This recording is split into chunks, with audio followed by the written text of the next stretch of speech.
Welcome to my class student. It's class 8, English Honeydew. We are doing chapter 5, the summit within, and this is session 5, and here we will learn the questions answers of this chapter, how to write the answers of the questions given by the persons who have set the question paper. Now, working with text. What are the three qualities that played a major role in the author's climb? Endurance, persistence and willpower are the three qualities that played a major role in the author's climb. How perfectly it is answered.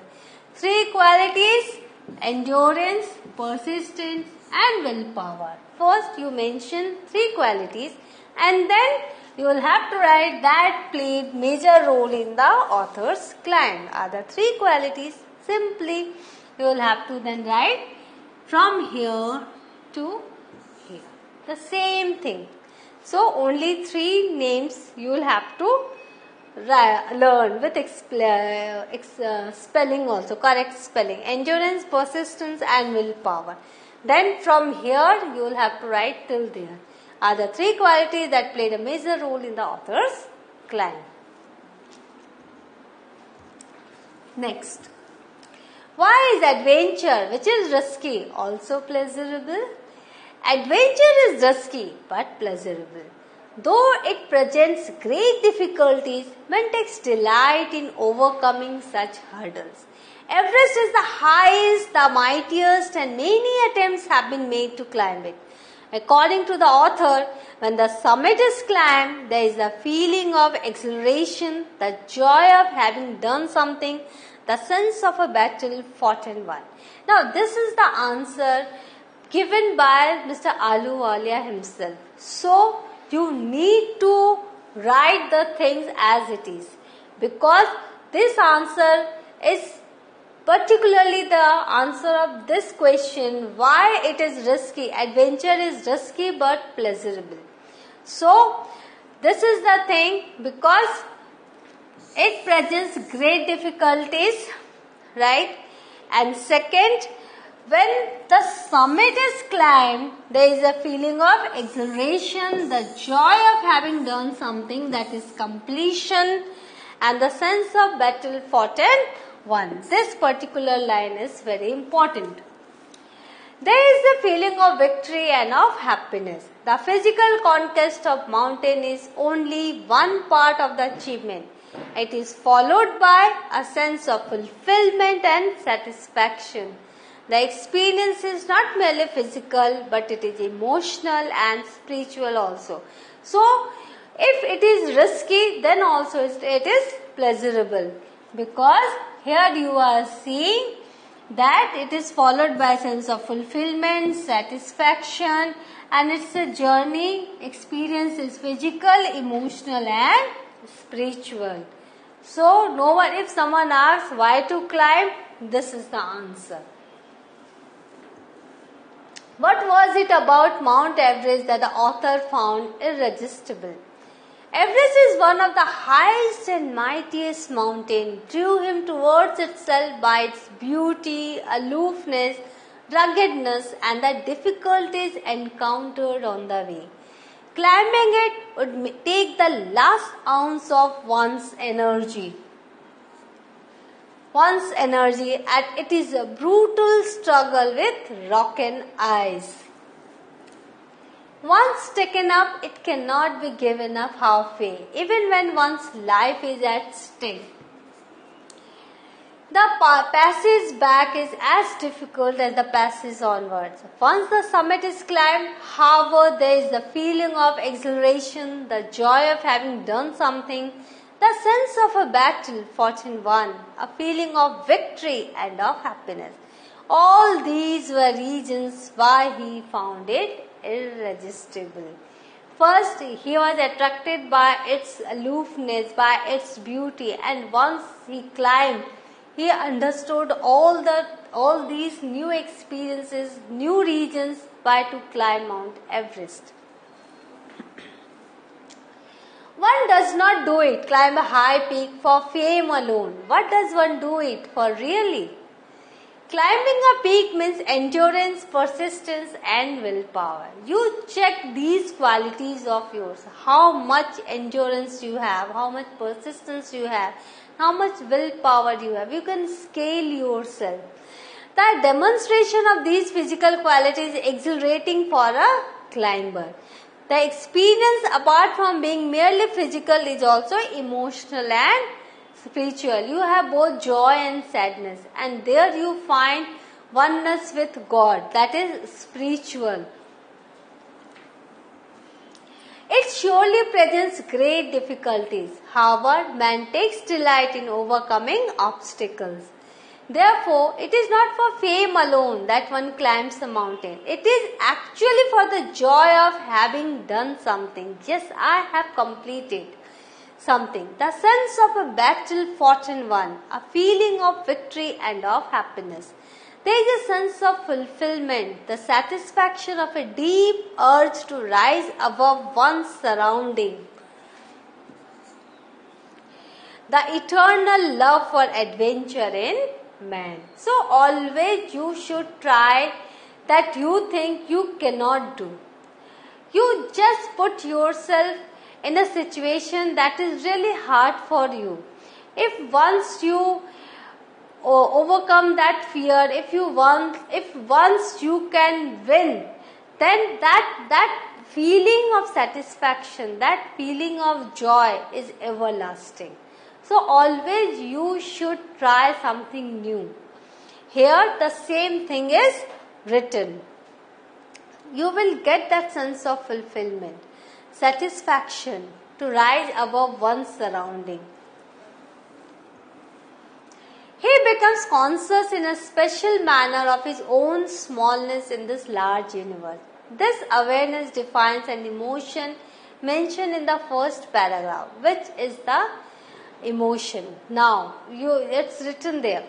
He becomes conscious in a special manner of his own smallness in this large universe.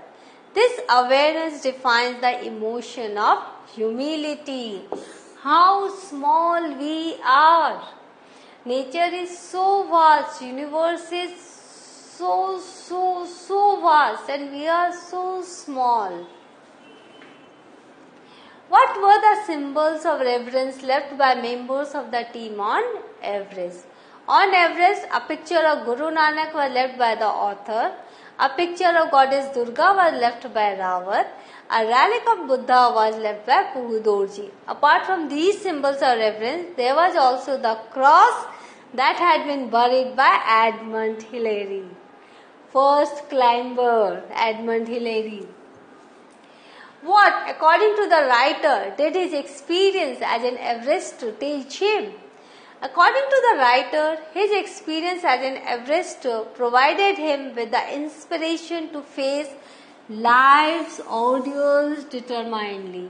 Whatever the difficulties, struggles, obstacles life present to us, we will have to face them. It taught him that the conquest of the internal summit is as worthwhile as climbing the mountain. Conquest of the internal summit is know yourself. Journey towards your own self. Know yourself. It is fearful. But still, if you can know thyself, then it also will give you a sense of fulfillment. It also concluded that perhaps the internal summits are higher than Everest. Yes. Once he reached that summit, Everest, he was thinking of where to climb now. Then he realized, yes, there is one more point, one more peak that he can climb, and that is the summit of the mind, summit of self. If he can climb there, if he can understand himself, that is again another victory, another achievement. And he is saying that achievement is much higher than the achievement that he has got after climbing the Everest. Write a sentence against each of the following statements. Your sentence should explain the statement. You can pick out sentences from the text and rewrite them. Man takes delight in overcoming obstacles. Mountains are nature at its best. The going was difficult, but the after effects were satisfying. The physical conquest of a mountain is really a spiritual experience. These are the lines and you will have to write. So blanks are here and answer is also there. Now, man takes delight in overcoming obstacles. That is the demonstration of endurance, persistence and willpower in overcoming great difficulties is delightful. Why man takes delight in overcoming obstacles? Because one can demonstrate its ability of endurance, persistence and willpower. Now, mountains are nature at its best because the beauty and majesty of the mountains pose a great challenge for a climber, and they are means of communion with God. So, here this is the answer. This is the line taken from the text. Challenge for a climber, and they are a means of communion with God. So, these are the lines taken from the text. The going was difficult, but the after effects were satisfying. Climbing the mountains was difficult, but reaching the summit gives one a feeling of satisfaction and deep fulfillment. Yes, that is the after effects. What is the after effects? That is the feeling of satisfaction and deep fulfillment. Now, fifth, the physical conquest of a mountain is really a spiritual experience. The physical act of climbing to the summit of a mountain is similar to the act of climbing the mountain within yourself. So, from here, these are the lines from books, from the text. So, you are seeing it is as interesting, as adventurous, right? Now, it is a spiritual and deeply satisfying experience, and either climb will certainly change you, giving you a sense of being in communion with God. So, here we have completed the sentences with the sentences taken from the text. So, what have you learned today? We have learned the question answer of this chapter, how to write, and you will have to learn it. You will have to practice it by writing again and again, because the words that we have used here are said by Mr. Ahluwalia, and once it is said, the standard that is set for answering the question, please you use that only, and all the words, difficult words, you learn it, spellings, and then write it properly. So, this chapter is over today. In the next class, I will come with a new chapter. Till then, revise it, practice it, and enjoy. Thank you.